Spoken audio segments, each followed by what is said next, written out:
नमस्कार, नवतेज टीवी में आप सभी का स्वागत है। मैं हूं आपके साथ प्रियंका तिवारी। खबरों को विस्तार से जानेंगे। राजस्थान के सबसे बड़े एसएमएस अस्पताल में गलत ब्लड ग्रुप चढ़ाने से 23 साल के सचिन शर्मा की मौत का मामला अभी भी गरमाया हुआ है। सचिन के परिजनों समेत बाकी लोगों में भी आक्रोश का माहौल है। बता दें कि 12 फरवरी को सड़क हादसे के बाद सचिन को ट्रॉमा वार्ड में भर्ती कराया गया था, जिसके बाद मरीज को O पॉजिटिव की जगह AB पॉजिटिव ब्लड चढ़ा दिया गया, जिससे सचिन की दोनों किडनी खराब हो गई और बाद में उसकी मौत हो गई। वहीं सचिन के परिजनों का आरोप है कि जो ब्लड लाने के लिए सैंपल और पर्ची दी गई थी वो किसी और मरीज की थी, और जब परिजनों ने ट्रॉमा ब्लड बैंक में ये पर्ची दी तो स्टाफ ने वही ब्लड ग्रुप AB पॉजिटिव थमा दिया, जिस वजह से सचिन की जान चली गई। सचिन के परिजनों ने बताया कि सचिन परिवार का एकमात्र कमाने वाला लड़का था। आर्थिक तंगी और पारिवारिक जिम्मेदारियों के चलते वो परिवार का बड़ा सहारा बना हुआ था, लेकिन इस लापरवाही की वजह से सचिन को अपनी जान गंवानी पड़ी।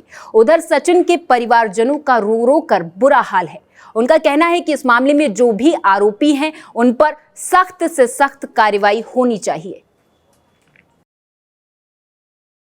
एसएमएस हॉस्पिटल के मुर्दाघर के बाहर हम यहाँ पर खड़े हैं। सचिन 23 साल के एक युवक की गलत ब्लड चढ़ाने से मृत्यु हो गई है, ऐसा उनके परिवारजनों का कहना है। हमारे साथ में जो कोटपुतली से उनको यहाँ पर लेकर आए थे शीशराम जी, वो हमारे साथ हैं। शीशराम जी, आप उन्हें कोटपुतली से यहाँ पर लेकर आए थे, हादसा कैसे हुआ था? हादसा सचिन शाम के 7 बजे के लगभग मॉर्निंग वॉक और ये टहलना होता था ऑन रोड बानसूर और कोटपुतली के बीच में जो सड़क है, तो वो एक बाइक आ रही थी बहुत तेज़ गति से और सचिन को किनारे पर टक्कर मारी थी। तो एक पैर में फ्रैक्चर हुआ था सचिन का, ज़्यादा बड़ा इशू नहीं था उस वक्त। सचिन को मैं मेरी गाड़ी में बिठा के और यहाँ एडमिट करवाया कोटपुतली से यहाँ, और अच्छा ट्रीटमेंट भी किया। उस वक्त भी 2 लोगों के ब्लड हमने निकलवा के चढ़ाए। बाद में जो ही ऑपरेशन का जब बारी आई तो उन्होंने जो ब्लड की सैंपल दी थी वो मतलब गलत चढ़ा दी। डॉक्टरों की जो लापरवाही हुई है उसकी वजह से सचिन की मौत को खामियाजा भुगतना पड़ा। और आज हम ये चाहते हैं कि कोई दूसरा सचिन ना बने। एसएमएस जो हॉस्पिटल प्रशासन है उसको तुरंत बर्खास्त किया जाए और ऐसी लापरवाही दोबारा ना हो। हादसे पर, इस गलती पर सख्त से सख्त कार्रवाई होनी चाहिए। परिवारजन भी हमारे साथ मौजूद है, इनसे भी हम बात करने की कोशिश करेंगे। आप सचिन के भाई हैं? हाँ साहब, मैं सचिन का कजिन भाई हूँ साहब। अब साहब जो हादसा जो सचिन के साथ में हुआ है, तो किस वजह से हुआ, क्या हुआ है? वो सर इन्होंने गलत ब्लड ग्रुप का ब्लड चढ़ा दिया, उससे होके हालत ख़राब होती गई और आखिर में नतीजा आपको पता ही है। तो अभी सरकार से, प्रशासन से क्या चाहते हैं? सरकार से हम ये है कि जो भी दोषी है उसके खिलाफ हत्या का मुकदमा दर्ज हो, परिवार को उचित न्याय मिले, उचित मुआवजा मिले। ये यहाँ से सरकार जनता की सेवा के लिए है, तो सरकार को आकर व्यवस्था करनी चाहिए उस पर। ये सचिन के भाई साहब हैं, इनका साफ तौर पर कहना है कि जो भी न्यायोचित कार्रवाई हो वो होनी चाहिए, और सरकार से इनका यही कहना है कि सचिन के साथ न्याय हो, उसके परिवार के साथ न्याय हो। उनकी भाभी हमारे साथ इस समय मौजूद है। आपसे जानना चाहेंगे, क्योंकि आप सुनने में आया आप शुरू से आज से अंत तक आप सचिन के साथ में थी, आपके मुंह से हम सुनना चाहेंगे क्या हुआ? जी बिल्कुल, हम साथ थे उनके। बोल रहे ना, पैर के लिए आए थे, उन्होंने तो खून ही गला चढ़ा दिया। वो तड़प रहा था, वो जैसे ब्लड उसके चढ़ा था ना तभी वो हरकत में आ गया था। ये तो मुझे कन्फर्म पता था, क्योंकि वो जैसे चढ़ा था ब्लड उसके तभी वो हरकत में था। तो अब क्या करे क्या नहीं करे ये तो हम प्रशासन ही बता सकता है। हमको तो न्याय मिलेगा तब जाके पूरी बातें होंगी, और कुछ नहीं है। उस समय ये सारा उनका इलाज जो चल रहा था, तो उस समय क्या हॉस्पिटल में डॉक्टर एक बार भी नहीं आया? नहीं आए, बिल्कुल नहीं आए। एक डॉक्टर नहीं आई थी, उसको बार बार बुलाने के बाद में वो आई थी। नहीं आए डॉक्टर, तो एक भी नहीं आया, कोई नहीं आया उधर। और जो अभी जब बातें जो सुनने में आई हैं, उन्हें जब इतनी उनको तकलीफ होने लगी तो उन्हें बेहोशी का इंजेक्शन दिया? जी हाँ, बेहोशी का इंजेक्शन दिया गया उनको। उन्होंने बोला कि जिम्मेदारी आपकी होगी, हाथ पकड़ेंगे। हमने कहा हाँ हम पकड़ेंगे, उसके बावजूद भी उन्होंने बेहोशी का इंजेक्शन दे दिया। बोला आप बार बार कहाँ तक हाथ पकड़ोगे उसके। तो जब वो वहाँ पर भर्ती था, जिस समय उसका पूरा इलाज चल रहा था, तो नर्सिंग स्टाफ का क्या रवैया था उस समय? वो कुछ ही नहीं कर रहे थे, वो तो खड़े खड़े बोले यहाँ से ये सफाई करो, ये सफाई करो, ये काम कर रहे थे। तो सफाई करवा रहे थे हमसे, वो कुछ नहीं कर रहे थे नर्सिंग कर्मचारी। तो अब आप क्या चाहते हैं? हमको न्याय चाहिए। तो ये सचिन की भाभी जी हैं, इनका साफ तौर पर ये कहना है कि इनको अब न्याय चाहिए और न्याय के अलावा ये और कुछ नहीं चाहते हैं, क्योंकि सचिन अपने घर में अकेला कमाने वाला लड़का था और गलत ब्लड चुराने की वजह से, जो कि इनके परिवारजन आरोप लगा रहे हैं, उसकी इस प्रकार से उसकी मौत हुई है। और परिवारजनों का साफ तौर पर यह कहना है कि ये मौत नहीं है, एसएमएस प्रशासन की गलती की वजह से उसकी हत्या हुई है। और एसएमएस में जिस भी लोगों ने, जो भी लोग जिम्मेदार हैं, उनको उनकी गलती की सज़ा मिले, यही ये लोग सरकार से, प्रशासन से ये डिमांड कर रहे हैं। और क्योंकि वो अकेला कमाने वाला लड़का था, उसके पिताजी भी काम करने की स्थिति में नहीं है, तो परिवार में से किसी एक जने को नौकरी और उचित मुआवजा जो भी सरकार तय करे वो परिवारजनों को मिले, ताकि सचिन को, उसके परिवारजनों को न्याय मिल पाए और दोबारा एसएमएस प्रशासन की तरफ से इस प्रकार की कोई गलती ना हो। सहयोगी कैमरामैन कुलदीप के साथ उमंग माथुर, नवतेज टीवी, जयपुर। इधर सचिन को न्याय दिलाने के लिए अस्पताल के बाहर काफी संख्या में बैठे लोगों से बातचीत की गई और इस घटना की जानकारी ली गई। विधायक गोपाल शर्मा के साथ धरना स्थल पर हवा महल विधायक बाल मुकुंद आचार्य भी पहुंचे और मृतक के प्रति अपनी संवेदनाओं को व्यक्त किया। विधायक गोपाल शर्मा और बाल मुकुंद आचार्य दोनों ने ही इस मामले में सरकार से मुआवजे के लिए पुरजोर मांग की है और साथ ही मृतक के परिजनों को मुआवजा और सरकारी नौकरी दिलवाने और दोषियों पर सख्त कार्रवाई का आश्वासन भी दिया है। कि जो संबंधित अधिकारी है वो सस्पेंड होंगे, ये तय है। आपका कैमरा में आना जरूरी है क्या? देखिए वो अभी इन्होंने दी एप्लीकेशन, तो हम तो दर्ज करने लगे इतना ही। मतलब ये वो दो ना, इनको कॉपी दो ना, दर्ज हो गई है सब। अभी नहीं हुई दर्ज, नहीं कर रहे हैं तो टाइम लगता है। वो आपको पता प्रोसेस का, तो आधा पौन घंटा, आप तो खुद वकील हो। वो तो आपके सामने मार्क कर दी मैंने। वो हो गई ना, वो हो गई, FIR दर्ज हो गई एक, और दूसरा वो हो जाएगा, बात कर रहे हैं। मौके पे आ रहे हैं एसडीएम साहब अभय सिंह यादव, हाँ, कलेक्टर साहब ने आप निश्चिंत रहो, ये ले लिया और वो जो मांगे वो सब हो गई। वो उसके लिए कमेटी बैठती है, उसके बाद होता है। आप समझा करो बात को। हाँ देखो ऐसा है, आप कर लो बात। कलेक्टर को इमीडिएट पावर होती है 5 लाख की, बाकी अमाउंट के लिए जो कमेटी आप ये खत्म करो, साथ चलो, सारे काम हो जाएंगे। आप समझ ही रहे बात को। अरे भाई साहब, आपको विश्वास, यानी आप पर विश्वास नहीं है इनको, विधायक साहब, आप इनको लेके, आप पे विश्वास नहीं है इनको। मैं आपके साथ हूँ, यानी आपको मुझ पे नहीं है। देखो संदीप, फिर आप भी इधर आ जाओ। यहाँ जो काम हो रहा है उसके साथ संवेदना है अपनी पूरी परिवार के साथ। विधायक साहब देखो साहब, ये खड़े हैं और भीड़ खड़ी है, भीड़ रोड पे आ गई थी, बड़ी मुश्किल से हमने समझाकर भीड़ को वापस रोड से साइड में किया है। देखो साहब ऐसा है, प्रिंसिपल से बात की 2 घंटे होने को आए, प्राइमा फेसी अब तक एक भी आदमी सस्पेंड नहीं हुआ, सामने खड़े हैं सारे। मैंने अभी बात की है दोबारा। आप विधायक साहब सबसे पहले तो प्राइमा फेसी सस्पेंड तो कराओ, अभी कर, दोषी आदमी कोई सस्पेंड नहीं हुआ अब तक। नहीं होगा। उधर इस मामले में प्रशासन ने एक्शन लेते हुए एक नर्सिंग ऑफिसर को राज्य सरकार ने तत्काल प्रभाव से निलंबित कर दिया है और 3 चिकित्सकों को APO किया है। इस संबंध में SK गोयल, डॉक्टर दौलत राम और ऋषभ चलाना को तत्काल प्रभाव से पद स्थापन आदेशों की प्रतीक्षा में रखा गया है। गौरतलब है कि मामला सामने आने के बाद चिकित्सा और स्वास्थ्य मंत्री गजेंद्र सिंह ने जांच के लिए तत्काल प्रभाव से कमेटी गठित करने के निर्देश दिए थे, जिसमें 5 कमेटी ने रिपोर्ट में बताया कि मरीज का ब्लड ग्रुप O पॉजिटिव था और उसे AB पॉजिटिव ब्लड ग्रुप चढ़ा दिया गया। बहरहाल मुद्दा अभी थमा नहीं है और अब डॉक्टर्स पर सरकार की गाज गिरने के बाद अब रेजिडेंट डॉक्टर्स में भी सरकार के इस आदेश के खिलाफ गुस्सा नजर आने लगा है। जालौर जिला युवा कांग्रेस ने आज महिला सशक्तिकरण को लेकर युवा कांग्रेस प्रदेश सचिव लक्ष्मण सिंह साखला के नेतृत्व में कार्यक्रम का आयोजन किया गया, जिसमें युवा कांग्रेस प्रदेश प्रभारी मोहम्मद शाहिद, शरीफा रहमान और प्रियंका सानप बतौर चीफ गेस्ट मौजूद रहे। इस दौरान युवा कांग्रेस के जिलाध्यक्ष दीपक थावला ने बताया कि युवा कांग्रेस के राष्ट्रीय नेतृत्व के आदेश पर महिलाओं की अधिक से अधिक राजनीति में भागीदारी को सुनिश्चित किया जा रहा है, जिसके लिए शक्ति सुपर्शी कार्यक्रम के तहत महिलाओं को युवा कांग्रेस के शक्ति ऐप के माध्यम से जोड़ा जाएगा और इसी कार्यक्रम को जिला, ब्लॉक और बूथ स्तर पर ले जाकर महिलाओं को राजनीति में सशक्त किया जाएगा।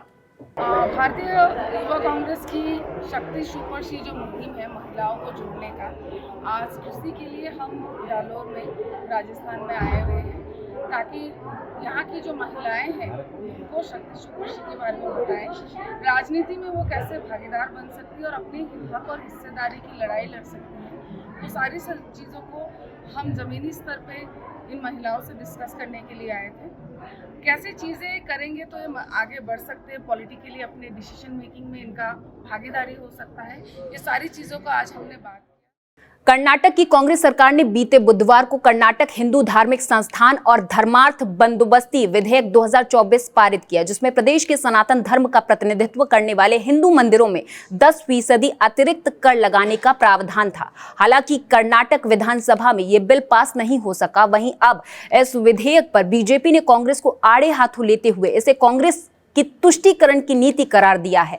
उधर इस मुद्दे पर राजस्थान बीजेपी के प्रदेश मंत्री पिंकेश पोरवाल ने नवतेज टीवी से खास बातचीत करते हुए कांग्रेस को मुगलों का डीएनए बताकर तीखा हमला बोला है। आइए सुनाते हैं।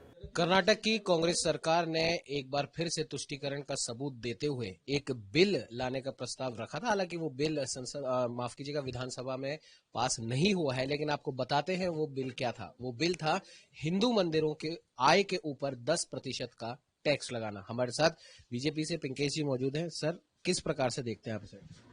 देखिए, 1 करोड़ से ऊपर कलेक्शन पर 10% रेवेन्यू के ऊपर टैक्स लगाना, ये कांग्रेस की दोहरी मानसिकता को दर्शाता है। एक जगह तो राहुल गांधी मंदिर मंदिर भटक रहे हैं और दूसरी जगह जो राम के अस्तित्व को नहीं मानने वाले, राम का विरोध करने वाले, मंदिरों पर टैक्स का बिल लाने वाले, मुझे लगता है कहीं न कहीं इनमें मुगलों का डीएनए फिर काम कर रहा है और वही इस प्रकार के काम करवाकर एक हिंदू बाहुल्य राष्ट्र के अंदर इस प्रकार के उनके धार्मिक आस्थाओं पर चोट करने के लिए टैक्स के बिल लेके आ रहा है। एक यहाँ पर एक विशेष बात सोचने वाली ये भी है कि कांग्रेस एक तरफ तो पूरे देश भर से चंदा इकट्ठा कर रही है, जनता से चंदा इकट्ठा कर रही है, और दूसरी तरफ मंदिरों में टैक्स लग। क्या आपको नहीं लगता ये अपने सरकारी खजाने भरने का काम कर रहे हैं इससे? देखिए, कांग्रेस का चरित्र ही यही है। एक तरफ तो लोगों को मूर्ख बनाकर धर्म की राजनीति करना और इस प्रकार से चंदा इकट्ठा करना, दूसरा भारतीय जनता पार्टी के खिलाफ गलत प्रदर्शन करना। इन्होंने आज तक मंदिरों को तोड़ने के अलावा कोई काम नहीं किया, मंदिरों को जोड़ने का कभी काम नहीं किया। राजस्थान के कई ऐसे उदाहरण हैं जिसमें कई मंदिरों को राजस्थान की कांग्रेस सरकार ने तोड़ा था। आज उसी का नतीजा है कि ये राजस्थान से बाहर हो गई है। हमारे साथ पिंकेश जी, इनका साफ तौर पर कहना है कांग्रेस हमेशा से तुष्टीकरण की राजनीति करती आई और इस प्रकार का बिल लाना भी उसी राजनीति का एक सबूत है। हालांकि ये बिल पास नहीं हो सका है। सहयोगी कैमरामैन अजय के साथ उमंग माथुर, नवतेज टीवी, जयपुर। जयपुर में कलाकार संघ पंजाब की ओर से जवाहर कला केंद्र में म्यूजिक ऑफ साइलेंस थीम पर 3 दिवसीय प्रदर्शनी का आयोजन किया जा रहा है। इस प्रदर्शनी में कला प्रेमी पेंटिंग्स को काफी सराह रहे हैं। एग्जीबिशन में पंजाब के आर्टिस्ट मनप्रीत कौर, बबीता, हरीश वर्मा, विनय वैद्य और नवीन कुमार की 70 से ज्यादा पेंटिंग लगाई गई हैं। इन पेंटिंग्स में पंजाब और हिमाचल के प्राकृतिक सौंदर्य के साथ मानव जीवन के विभिन्न पहलुओं को रचनात्मक रंगों के जरिए दिखाया गया है। कलाकार संघ पंजाब की ओर से मनप्रीत कौर और बबीता ने बताया कि कला के इन रूपों को जयपुर के आर्टिस्ट और पेंटिंग लवर्स के सामने पेश करना हमारे लिए गर्व की बात है। उन्होंने कहा कि प्रदर्शनी का उद्देश्य पंजाब और हिमाचल की पेंटिंग आर्ट को दिखाना है।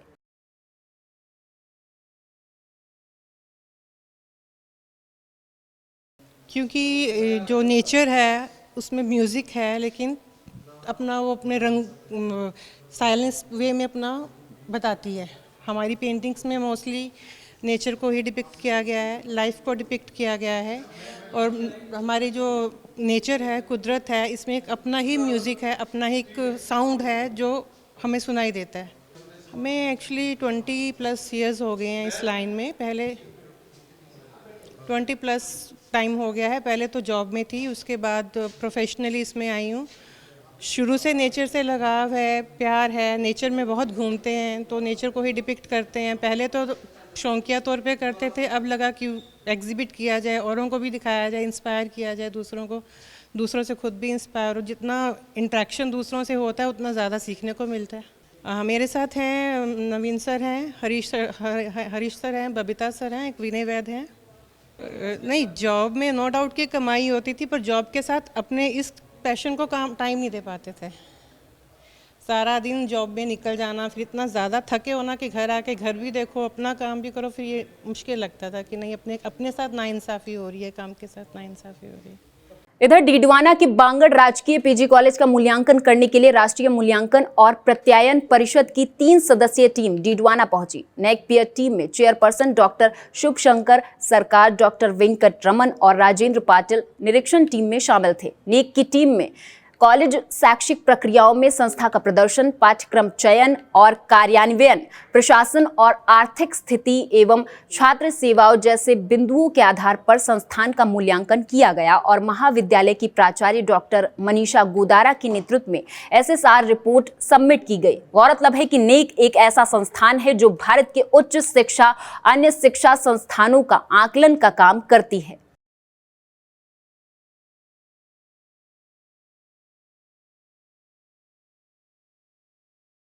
वहीं अगली खबर यूपी के अलीगढ़ से है, जहां थाना गांगीरी इलाके में एक तेज रफ्तार बोलेरो गाड़ी ने सामने से आ रहे बाइक सवार दंपत्ति को जोरदार टक्कर मार दी और उसके बाद मौके से फरार हो गया। हालांकि इस घटना को स्थानीय लोगों ने देखा और फौरन पुलिस को सूचित किया, जिसके बाद पुलिस और एम्बुलेंस के आते ही घायल दंपत्ति और उनके मासूम बच्चे को अस्पताल ले जाया गया, जहाँ डॉक्टर ने प्राथमिक उपचार के बाद तीनों की गंभीर हालत को देखते हुए मेडिकल कॉलेज रेफर कर दिया। हालांकि अभी पुलिस तीनों की हालत गंभीर बता रही है और पुलिस अब इस मामले पर जांच कर रही है।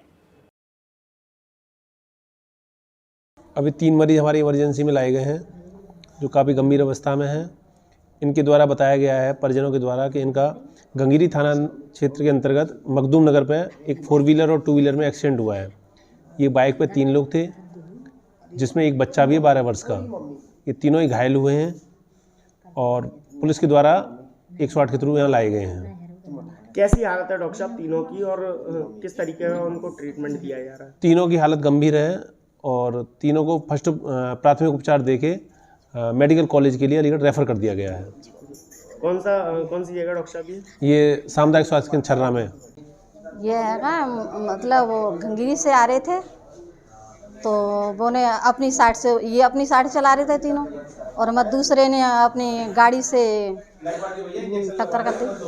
किस पे थे ये 3 लोग सवार? ये बाइक। अच्छा, जो टक्कर लगी है वो क्या वाहन था, आपको जानकारी है कुछ? बिलोरो गाड़ी। अच्छा, तो इसमें एक बच्चा भी मासूम शामिल है घायलों में, क्या उम्र होगी उसकी? बच्चा की है 12।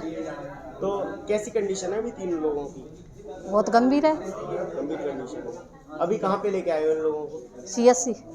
राजस्थान के सिरोही से खबर है। दरअसल यहां चलते टेम्पो में अचानक आग लग गई। हालांकि आग लगने की सूचना से सभी स्थानीय लोगों का जमावड़ा लग गया। स्थानीय लोगों ने पुलिस और दमकल को मौके पर बुलाया, लेकिन जब तक दमकल विभाग आग पर काबू पा पाता तब तक टेम्पो में लदा टेंट का सारा सामान जलकर खाक हो चुका था।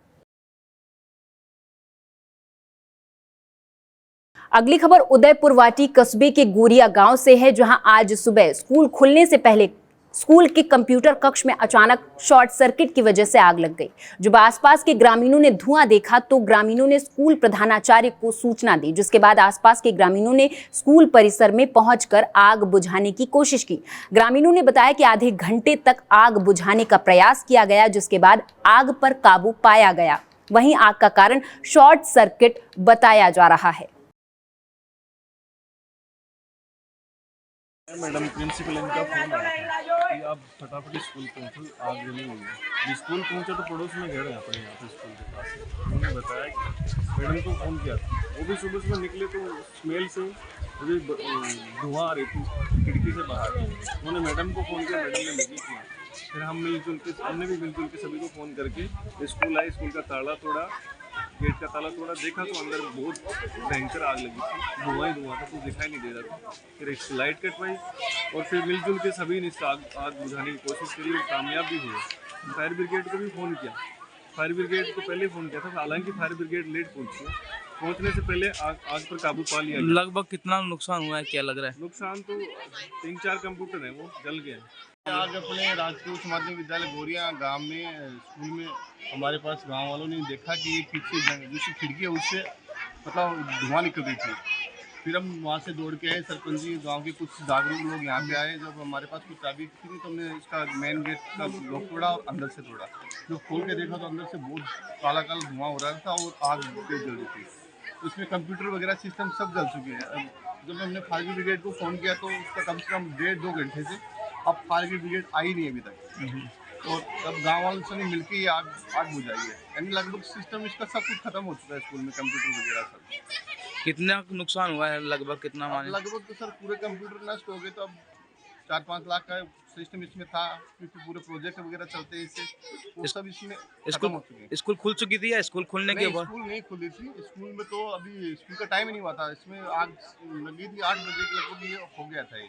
Rajiv Gandhi scholarship for academic excellence के तहत बीती सरकार में हर साल 500 चुनिंदा स्टूडेंट्स को पूरी दुनिया की 150 से ज्यादा यूनिवर्सिटीज में पढ़ने का मौका मिलता था। इस योजना के तहत यूनिवर्सिटी की पूरी एकेडमिक फीस, साथ में वहां रहने का खर्चा और साल में 2 बार अपने देश, अपने घर वापस आने का खर्चा भी राज्य सरकार के द्वारा उठाया जाता था। इस योजना का लाभ बच्चों को मिल रहा था, लेकिन दिसंबर 2023 में सरकार के बदले जाने के बाद ये योजना और इन स्टूडेंट्स का भविष्य आधार में लटक गया है। इन स्टूडेंट्स ने मुख्यमंत्री भजन लाल शर्मा, उप मुख्यमंत्री दिया कुमारी और सभी सचिवालय के अधिकारियों से मुलाकात की, पर कोई नतीजा नहीं निकला। इन स्टूडेंट्स से नवतेज टीवी ने खास बातचीत की है। राजधानी जयपुर के शहीद स्मारक पर राजीव गांधी युवा मित्र बैठे हैं अपनी मांगों को लेकर। तो वहीं एक और राजीव गांधी के नाम से चीज़ है जो पूर्ववर्ती गहलोत सरकार में शुरू की गई थी मुख्यमंत्री अशोक गहलोत के द्वारा, वो थी राजीव गांधी स्कॉलरशिप प्रोग्राम। क्या वो प्रोग्राम है और उसमें क्या कुछ दिक्कतें इन बच्चों को फेस करनी पड़ी है, इन्हीं से जानेंगे। आप एक बार तो पहले पूरा ये बताइए क्या वो स्कॉलरशिप है और किस लिए थी। सर ये my name is Aman Joshi. ये स्कॉलरशिप है Rajiv Gandhi scholarship of academic excellence. इसमें जो हर साल 500 बच्चों को आउट ऑफ इंडिया स्टडीज़ के लिए भेजा जाता है वर्ल्ड की टॉप 150 यूनिवर्सिटीज़ में, जिसमें गवर्नमेंट स्पॉन्सर करती है। अब इसके अंदर ट्यूशन फीस और लिविंग एक्सपेंस ये सब इंक्लूडेड होता है। हमने इन चीज़ों के लिए अप्लाई करा था इसी स्कॉलरशिप के लिए, और हम ये 8 महीने से वेट कर रहे हैं इस चीज़ के लिए। अभी तक आउटकम ही नहीं आया क्योंकि इलेक्शंस हो गए और इन चीज़ों की वजह से चीज़ें हॉल्ट पर हैं, जिसकी वजह से हमारा करियर, ये हमारा साल, कई बच्चे 12th के बाद हैं, हम जैसे मेरा बैचलर्स हो चुकी है, उसके बाद मैं वेट कर रहा था मास्टर्स के लिए। इस स्कॉलरशिप पे हम डिपेंडेड थे। ऑफकोर्स हम मिडिल क्लास हैं, इतना नहीं है हमारे पास, तो we were looking out for it. इस वजह से हम इतना वेट कर रहे हैं और हमारा पूरा करियर इस वजह से रुक चुका है, और there is no proper answer from them कि किस कोर्स के तहत आप जा रहे थे, किसके लिए आपको स्कॉलरशिप मिली थी। मेरे को masters of computers in information technology. कौन सी कंट्री में। ऑस्ट्रेलिया, मोनाश यूनिवर्सिटी, इसमें जा रहा था मैं, और इसके लिए मेरे को अनकंडीशनल ऑफर लेटर भी आ चुका है वहाँ से। अब उसकी वजह से एक्चुअली मेरा फरवरी इनटेक था, मैं इस महीने जा रहा था, फेज़ 3 नवंबर में स्टार्ट हो रहा था इसका। दिसंबर में उसकी लिस्ट आ जानी चाहिए थी, बट आई नहीं अभी तक, और इसकी वजह से मेरे को डेफर लेना पड़ा। मैं जुलाई के तक वेट करूँगा इस चीज़ का कि स्कॉलरशिप आ जाए तो मैं डेफर लेके जुलाई में जाऊँ। डेफर हो चुका है, बट अभी मेरा पूरा जो साल है वो ख़राब हो चुका है। एज अ बैकअप मैंने वो भी लिया था कि गुड़गांव में मैं पढ़ रहा था, मास्टर स्टार्ट कर दी थी, बट क्योंकि लिस्ट आने वाली थी, ऐसा सब हो चुका था कि अब आने वाली है, तो मेरे को वहाँ लीव करना था, क्योंकि मेरे को वहाँ पे सेमेस्टर की फीस भी भरनी पड़ती, वरना फिर हो जाता तो वो भी वेस्ट होती। तो मैंने वो छोड़ दिया 6 महीने में, तो वो भी मेरा वर्थलेस हो गया। वहाँ पे मैंने जो फीस भरी वो सब वेस्ट हो गया।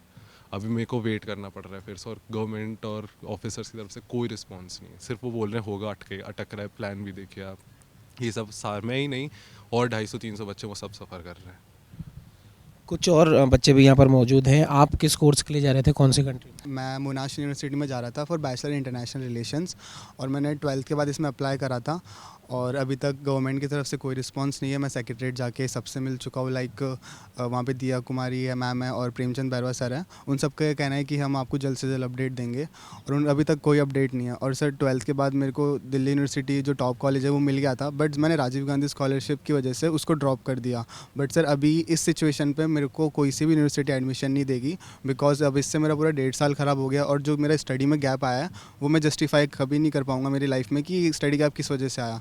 और सर राजीव गांधी स्कॉलरशिप में अप्लाई करने से पहले काफ़ी एग्ज़ाम्स भी होते हैं, लाइक IELTS वगैरह हो गया, उसकी फ़ीस भी कम से कम 17,000 होती है, वो सब खुद को पे करना होता है हमको, उसके बाद हम अप्लाई करते हैं इसके अंदर। और सर वो मेरे को अभी पूरा वेस्ट ऑफ मनी दिख रहा है, बिकॉज अभी इनकी तरफ से कोई अपडेट नहीं मिला RGS का। कुछ बच्चियाँ भी हैं हमारे साथ, उनसे भी जानेंगे। आपका नाम, किस कोर्स के लिए आप जा रहे थे, कौन सी कंट्री। मेरा नाम इशिता नायडू है सर। मैं ऑस्ट्रेलिया जा रही थी, university of western Australia, for masters in international relations. अब जैसे इन लोगों ने भी बताया कि ये डिले की वजह से ये सारी चीज़ें आप लोगों को फेस करनी पड़ रही है, तो क्या आप वर्तमान मुख्यमंत्री भजन लाल जी से आप मिले। सर हम उनसे मिले थे OTS में लगभग 1 महीने पहले। उनसे हमारी मुलाकात बहुत कम टाइम के लिए हुई थी। उन्होंने कहा था कि वो मतलब 2-3 दिन में हमारी कोशिश करेंगे कि हमारा ये प्रोसेस कंप्लीट करवाएं, बट अभी तक कुछ नहीं हुआ है। उसके बाद में हम वेट ही कर रहे हैं। 2 दिन में कुछ करने के लिए मुख्यमंत्री भजनलाल जी ने इन बच्चों को कहा था, लेकिन 1 महीना उसको हो गया। आप क्या कहते हैं? सर इसमें तो 2 महीने तक हम लोग को वेट करना पड़ा, ऊपर से हमारा पूरा 6 महीने का गैप निकल गया है। हम लोग को पढ़ना भी है आगे, पर अगर ये स्कॉलरशिप ही नहीं चल रही है और अटका रखा है तो हम आगे क्या कर सकते हैं, आप ही बताओ। तो एक तरफ तो जहां 5000 राजीव गांधी युवा मित्र अपने लिए न्याय के लिए शहीद स्मारक पर धरना दे रहे हैं, तो वहीं राजीव गांधी स्कॉलरशिप प्रोग्राम के तहत करीब 250 बच्चे इस इंतज़ार में हैं कि प्रदेश की वर्तमान भजनलाल सरकार उनकी पुकार सुने। तो जाहिर सी बात है, क्या राजीव गांधी युवा मित्र और राजीव गांधी स्कॉलरशिप प्रोग्राम सिर्फ इस वजह से रोका गया है कि इसके नाम के आगे राजीव गांधी लिखा है? अगर ऐसा नहीं है तो न सिर्फ राजीव गांधी युवा मित्रों को सरकार जल्द से जल्द उनके साथ न्याय करे, बल्कि ये जो बच्चे मेरे पीछे आप देख रहे हैं राजीव गांधी स्कॉलरशिप प्रोग्राम के, इनको भी जो भी न्यायोचित तरीका है इनकी प्रॉब्लम को सॉल्व करने का वो जल्द से जल्द सरकार करे, ताकि इनका कैरियर और इनकी पढ़ाई आगे डिस्टर्ब ना हो। सहयोगी कैमरामैन कुलदीप के साथ उमंग माथुर, नवतेज टीवी, जयपुर। और इसी के साथ इस बुलेटिन में मेरे साथ बस इतना ही। आप देखते रहें नवतेज टीवी। नमस्कार।